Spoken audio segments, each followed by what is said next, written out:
Hello guys, Hostanger and GoDaddy. On one side, GoDaddy established in 1977, best now as an affordable domain seller. On the other, Hostanger established in 2004, crowned as the king of cheap hosting world win in a face-off between their website builder. Yep, that's my goal for today's video. Hit hosting your website builder versus GoDaddy to see which one is actually good and which one is just Hostanger versus GoDaddy. Let's look at the main attraction editing your website. Both builder are small yet optimized tool focus mostly on beginner. The standout aspect of Hostinger is its full drag and drop system, making it easy to customize your site and have more control of its structure. Simply pick element from the sidebar and drop them onto your design. You can create something that look basic like this or as a very as this. However, the limitation is the element you will find around 10 different things to add, but there are not any interesting element like progress bar, slider or pricing table.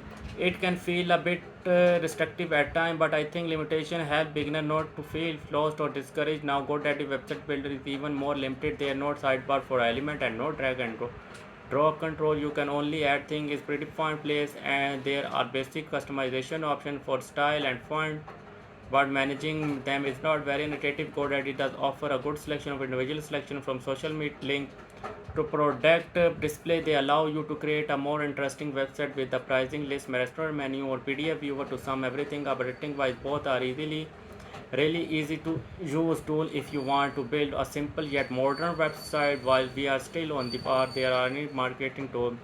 Topic of money, let's look at what both website builder can offer business wise. Hostinger website builder is best suited for small scale site, while GoDaddy provide a comprehensive business site allowing for greater control. In fact, I would say that GoDaddy marketing tool are the strong side of this builder. GoDaddy stand out with its full-fledged business site. It allows you to user to control social media from one place and handle ad directly without leaving GoDaddy. Additionally, it simplifies email marketing campaign with easy audience template and customization option, making it accessible even for beginner. It's quite impressive how much you get with your subscription here. Marketing is Hostinger weak side. It offers basic feature like an AI logo and text generator, which can be useful independent businesses. However, there are no email or social marketing tool. You get only basic analytics without any real way to add more functionality. The SEO option are okay, and there are not a lot of way to customize your store. In general, hosting your website builder is relatively new, and they do have a roadmap with upcoming improvements, but as it is now, it's too restrictive for anything other than a very limited online presence. In GoDaddy versus Hostinger e-commerce, term of e-commerce, both platforms offer decent capability, not as extensive as a platform like Shopify, but they do cover essential like selling physical or digital product, scheduling appointment, and accepting donation. However, with the Hostinger, here is a hard limit of product you can have currently at 500, and this including variation as well. So even creating as a relatively small store, I felt the restraint. With Hostinger, GoDaddy is more generous, allowing you to sell a 5,000 product and offering a bit better selection for customization. GoDaddy is good for stores that want to grow and use marketing to its fullest, since you are probably not plan pricing and feel looking to build a website for 5 minutes and forget about it.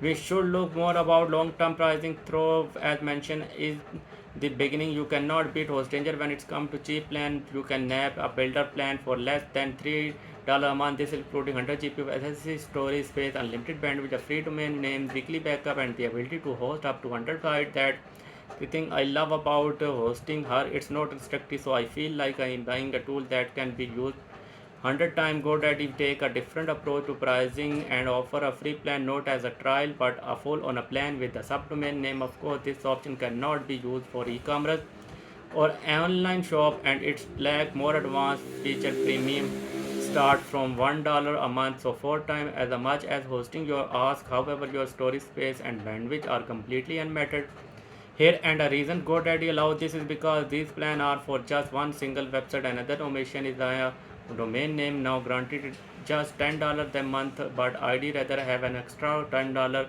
than -1, right? So if we are just counting called hard cash, 5 website with GoDaddy will be around $50, and 5 website built with Hostinger will be $3 a month, and this is not even mentioning renewal, right? The fine print you see below price is the renewal. When your initial subscription is over, the price is renewal. It will be way higher. Sometimes This can be 30%, another 300% increasing. Luckily, both providers are in the clear with an okay price jump.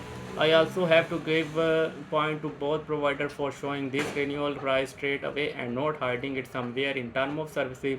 Or your renewal can actually depend on your billing period. Once you choose a plan, you can prepay for it from 1 month to usually 4 years to get the basic. Best pricing, you should go with the longer term. The main reason is that good providers usually have at least a 30-day money back guarantee, and these two are no exception. Don't be shy and leave a comment below. That's it from me for today. I will see you next time.